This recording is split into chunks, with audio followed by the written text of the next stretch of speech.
ఒక దేశంలో army soldiers యుద్ధానికి వెళ్లే ముందు తమ స్పర్మ్ వీర్యంని సేవ్ చేసి వెళ్తున్నారట. ఎందుకు అలా చేస్తున్నారు? ఎక్కడ ఇలా ఇంతవరకు జరగనే లేదు. అలా చేయాల్సిన అవసరం ఎందుకు వచ్చింది? ఏ దేశంలో ఇలా జరుగుతుంది? ఇప్పుడు మనం తెలుసుకుందాం. ఒక యుద్ధం ఫిబ్రవరి 24, 2022 సంవత్సరంలో స్టార్ట్ అయ్యి దాదాపు ఈ రోజు వరకు ఆగకుండా జరుగుతూనే ఉంది. అంటే సుమారు 4 సంవత్సరాల 8 రోజులు 1470 రోజులు నాన్ స్టాప్గా ఉక్రెయిన్కి రష్యాకి యుద్ధం జరుగుతూనే ఉంది. ఉక్రెయిన్ ప్రధానమంత్రి వాల్డోమిర్ జెలెన్స్కీ ముందు ఆయన ఒక కమెడీ యాక్టర్, సినిమా యాక్టర్ నుంచి దేశానికి నాయకుడిగా ప్రధానమంత్రిగా మారిన వ్యక్తి. యుద్ధం మొదలైన తర్వాత దేశం విడిచి వెళ్లకుండా నేను ఇక్కడే ఉంటాను, నా దేశంతోనే ఉంటానని ప్రపంచానికి చెప్పిన వ్యక్తి. ఇది ఆయనకి గ్లోబల్ సపోర్ట్ తెచ్చింది. రష్యా ప్రధానమంత్రి వచ్చేసి వాల్దమిర్ పుతిన్. పుతిన్ ఎందుకు దాడి చేశాడంటే ఉక్రెయిన్ నాటోలో చేరకూడదు, ఉక్రెయిన్ పాశ్చాత్య దేశాల వైపు వెళ్ళకూడదు, అంటే అమెరికా ఇంకా ఐరోపా దేశాలు అన్నమాట. ఉక్రెయిన్ మీద రష్యా ప్రభావం ఉండాలి. ఇది భూభాగం, రాజకీయ శక్తి, అలాగే భద్రత పరంగా ఈ 3 కండిషన్స్లో రష్యా మాట వినాలి అని ఉక్రెయిన్కి పుతిన్ కండిషన్ పెట్టాడు. యుద్ధం ఎలా మొదలైందంటే 2022 ఫిబ్రవరి 24వ తేదీన ఉదయం రష్యా అకస్మాత్తుగా ఉక్రెయిన్ మీద మిసైల్ దాడులు చేసింది. కొన్ని గంటల్లోనే ఉక్రెయిన్ రాజధాని అయిన కీవ్ ప్రాంతంపై దాడులు చేశారు, బాంబులు వేశారు. రష్యా ఆర్మీ వాళ్ళు ఉక్రెయిన్ దేశంలోకి ఎంటర్ కూడా అయ్యాయి. అప్పుడు ప్రపంచం మొత్తం షాక్ అయింది. అందరూ ఏమనుకున్నారంటే కొన్ని రోజుల్లోనే ఉక్రెయిన్ ఓడిపోతుంది. కానీ అలా ఏం జరగలేదు. ఉక్రెయిన్ ప్రజలు సైనికులు గట్టిగానే ఎదురించారు. ఇప్పటి వరకు కూడా ఉక్రెయిన్ రష్యాతో యుద్ధం చేస్తూనే ఉంది. ఇప్పుడు అసలు టాపిక్లోకి వెళ్దాం. కొంతమంది ఉక్రెయిన్ సైనికులు, ఉక్రెయిన్ ఆర్మీ వాళ్ళు యుద్ధానికి వెళ్లే ముందు తమ స్పర్మ్ను ఫ్రీజ్ చేసి బ్యాంక్లో సేవ్ చేసి వెళ్తున్నారట. ఎందుకంటే యుద్ధంలో ప్రాణాలు పోవచ్చు, గాయాలు అయితే భవిష్యత్తులో పిల్లలు కలగకపోవచ్చు, నేను బ్రతకకపోయినా నా వంశం ఉండాలి, నా కుటుంబం ఉండాలి అనే భావోద్వేగం. భార్యకు భవిష్యత్తులో పిల్లలు ఉండాలి. ఇది వినడానికి షాకింగ్గా ఉన్నా ఇది ఒక సైనికుడి కుటుంబం మీద ఉన్న ప్రేమను చూపిస్తుంది. ఇది గవర్నమెంట్ ఆర్డర్ అసలే కాదు. కొంతమంది స్వచ్ఛందంగా వాళ్ళకి ఇష్టపూర్వకంగా ఇలా చేస్తున్నారట. కొన్ని ఫర్టిలిటీ క్లినిక్స్ ఉక్రెయిన్లో సైనికులకు తక్కువ ఖర్చుతో ఈ సౌకర్యం కూడా ఇస్తున్నాయట.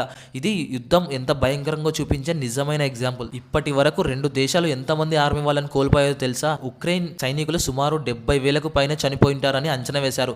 రష్యా సైనికులు సుమారు 1,00,000 మందికి పైన చనిపోయింటారని అంచనా వేశారు. ఇది అధికారిక ప్రకటన అయితే కాదు, కానీ రీసెర్చ్ చేసిన ప్రకారం క్లారిటీ వచ్చింది. సామాన్య ప్రజలు ఎంతమంది చనిపోయింటారంటే ఐక్యరాజ్య సమితి UN ప్రకారం 10,000 నుంచి 15,000 మంది సైనికులు చనిపోయింటారని అంచనా వేశారు. దీనికంటే ఎక్కువై ఉండొచ్చు, ఎందుకంటే చాలా ప్రాంతాలు యుద్ధంలో పూర్తిగా నాశనం అయ్యాయి. డేటా నమోదు కాలేదు. కోట్లాది మంది ప్రజలు తమ ఇల్లు వదిలి పారిపోయారు. 1 కోటి మందికి పైగా ప్రజలు దేశం విడిచి వెళ్ళిపోయారంటే అర్థం చేసుకోవాలి ఇంత పెద్ద యుద్ధం ఇది. చిన్నపిల్లలు, మహిళలు, వృద్ధులు అందరూ తమ జీవితాలు కోల్పోయారు. అమెరికా, యూరప్ దేశాలు ఉక్రెయిన్కి ఆయుధాలు, డబ్బు, ఆర్మీ సహాయం ఇవ్వడం మొదలుపెట్టాయి. అదే సమయంలో రష్యాపై భారీ ఆర్థిక ఆంక్షలు, బ్యాంకింగ్ బ్యాక్స్, ట్రేడ్ నిషేధాలు వేశారు. మొత్తానికి ఈ యుద్ధం ఇంకా ఎందుకు ఆగడం లేదంటే ముఖ్య కారణాలు ఏమిటంటే భూభాగం వివాదం, డాన్బాస్, క్రిమియా ప్రాంతాలు, రాజకీయ ఆధిపత్య పోరు, నాటో ప్రభావం, పుతిన్ జెలెన్స్కీ మధ్య తేడాలు. ఎవ్వరూ వెనక్కి తగ్గడానికి సిద్ధంగా లేరు. ఈ యుద్ధం మనకి ఏం చెప్తుందంటే శక్తి కోసం దేశాలు ఎంత దూరం అయినా వెళ్తాయి, రాజకీయాలు ఎంత ప్రమాదకరమో చూపిస్తుంది.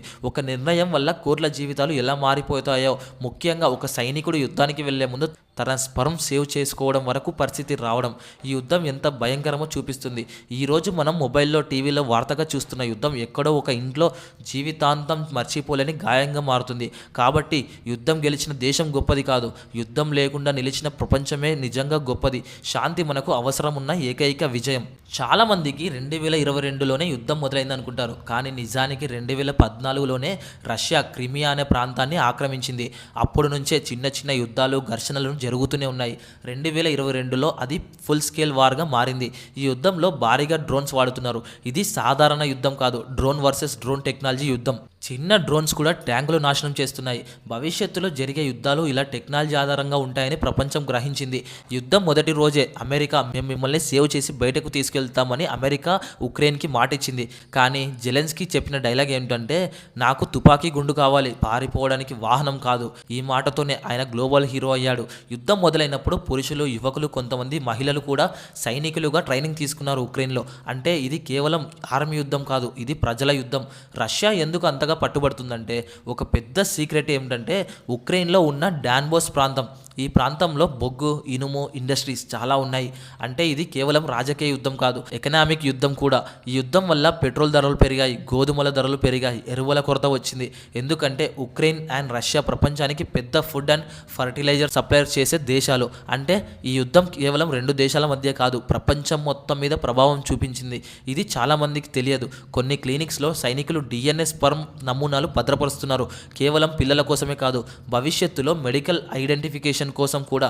యుద్ధంలో శరీరాలు గుర్తుపట్టలేని పరిస్థితి వస్తే డిఎన్ఏ ద్వారా గుర్తించేందుకు కూడా ఇది ఉపయోగపడుతుంది. ఇది చాలా హార్ట్ బ్రేకింగ్ రియాలిటీ. ఒక భయంకరమైన సైలెంట్ ఎఫెక్ట్ ఏంటంటే లక్షల కుటుంబాలు పిల్లలను ప్లాన్ చేయడం వాయిదా వేశాయి. అంటే ఈ యుద్ధం వల్ల పుట్టాల్సిన ఒక తరం పిల్లలు పుట్టలేదు. దీన్ని కొందరు విశ్లేషకులు ఏమంటున్నారంటే లాస్ట్ జనరేషన్ ఆఫ్ బర్త్ అంటున్నారు. అందరూ ఏమంటున్నారంటే రష్యా ఒక ఉక్రెయిన్ కంటే పెద్ద దేశం అవి వెంటనే గెలుస్తుంది అనుకున్నారు, కానీ గెలవలేకపోయింది. ఎందుకు? ఉక్రెయిన్కి అమెరికా ఆయుధాలు ఇచ్చింది, యూరప్ డబ్బులు ఇచ్చింది, ఇంటెలిజెన్స్ సపోర్ట్ కూడా లభించింది. అంటే ఇది ఉక్రెయిన్ వర్సెస్ రష్యా యుద్ధం మాత్రమే కాదు, పరోక్షంగా చూసుకుంటే పాశ్చాత్య దేశాలు వర్సెస్ రష్యా. ఒక యుద్ధం ఒక సైనికుడి స్పర్మ్ సేవ్ చేసి వెళ్ళేంత దూరం వచ్చిందంటే ఆ యుద్ధాలు ఎంత భయంకరమైనవో మనం అందరం అర్థం చేసుకోవాల్సిన పరిస్థితి ఇది.